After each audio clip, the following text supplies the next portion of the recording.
एक और राज्य में कांग्रेस ने लहराया जीत का परचम। 3 में से 2 सीटों पर हुआ कांग्रेस का कब्जा। 1 सीट पर सिमटी भाजपा, मचा हड़कंप। दरअसल आपको बता दें, मध्य प्रदेश के मंडला जिले की अपनी अलग ही राजनीति पहचान है। जिले के तहत 3 विधानसभा सीटें आती हैं और ये तीनों सीटें अनुसूचित जनजाति के लिए रिजर्व हैं। मंडला जिले के 3 सीटों में से 2 सीटों पर कांग्रेस का कब्जा है। बिछिया सीट पर हुए त्रिकोणीय मुकाबले में कांग्रेस ने जीत हासिल की थी। बीजेपी ने इस सीट पर जीत हासिल करने को लेकर खास प्लानिंग के जरिए इस सीट पर अपने उम्मीदवार के नाम का ऐलान कर दिया है। बिछिया सीट के साथ एक बेहद खास इतिहास रहा है।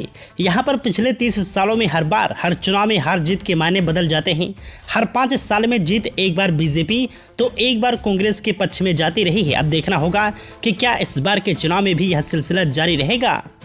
वहीं बात करें 2018 के विधानसभा चुनाव में, तो बिछिया सीट के चुनावी परिणाम की बात करें तो यहाँ कुल 13 उम्मीदवारों ने अपनी किस्मत आजमाई थी, लेकिन यहाँ पर मुकाबला त्रिकोणीय रहा।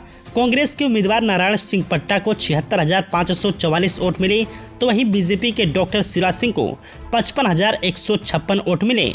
इन दोनों को गोंडवाड़ा गणतंत्र पार्टी के इंजीनियर कमलेश टेकम ने कड़ी चुनौती दी और 32,417 वोट हासिल किए। बिछिया विधानसभा सीट के राजनीतिक इतिहास की बात करें तो 1993 से लेकर अब तक किसी भी दल को लगातार 2 बार जीत नसीब नहीं हुई।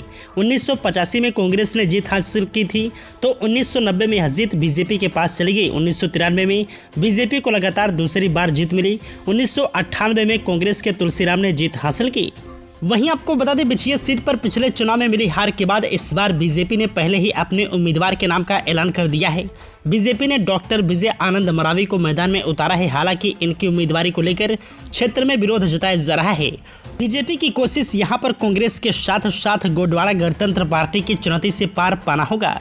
गोंडवाड़ा गणतंत्र पार्टी की वजह से बीजेपी को यहां पर हार मिली थी। जनजातीय बाहुल्य क्षेत्र बिछिया भी कृषि प्रधान इलाका है। यह क्षेत्र छत्तीसगढ़ की सीमा से लगा हुआ है। इस वजह से बिछिया भी नक्सली समस्या से जूझता रहा है।